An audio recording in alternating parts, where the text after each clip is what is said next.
ஈரோட்டில் அமைச்சு பணியாளர்களுக்கு பாலியல் தொல்லை அளித்த விவகாரத்தில் புகார் அளித்த 7 பேரை பணி மாறுதல் செய்த மாவட்ட காவல் கண்காணிப்பாளரை கண்டித்து ஊழியர்கள் பணி புறக்கணிப்பு செய்தனர்.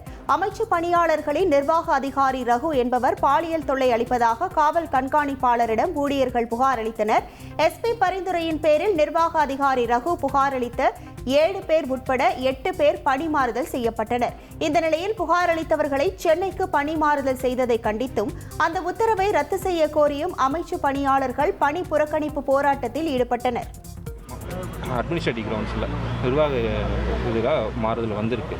அதுக்கப்புறம் அந்த 7 பேர்த்து மேலே எழுதி அனுப்பிச்சிருந்தாங்க இல்லையா எங்கள் ஆஃபீஸ் ஸ்டாஃப்ஸு, அப்பாவி 7 ஸ்டாஃப்ஸு.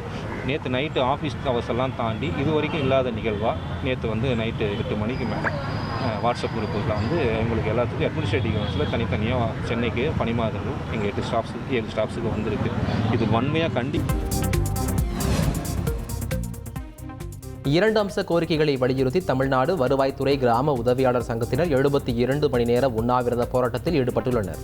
போராட்டத்தின் போது செய்தியாளர்களை சந்தித்த அந்த சங்கத்தின் நிறுவனர் தமிழ்ச்செல்வன் முதல்வர் தங்களுடைய கோரிக்கைகளை ஏற்க மறுப்பதன் காரணம் என்ன என கேள்வி எழுப்பினார். மேலும் வரும் 20ஆம் தேதி வரை போராட்டம் நடைபெறவுள்ள நிலையில் அரசு தங்களை அழைத்து பேச்சுவார்த்தை நடத்தாவிட்டால் உண்ணாவிரத போராட்டம் தொடரும் என அவர் எச்சரித்தார்.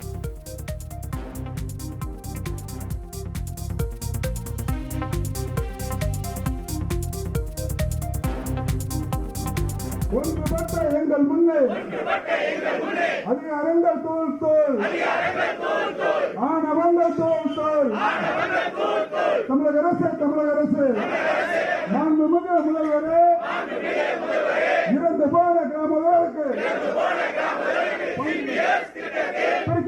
பிடிக்கப்பட்ட இறுதி தொகை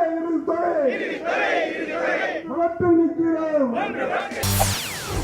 செய்திகளை உடனுக்குடன் தெரிந்து கொள்ள உடனே சப்ஸ்கிரைப் பண்ணுங்க.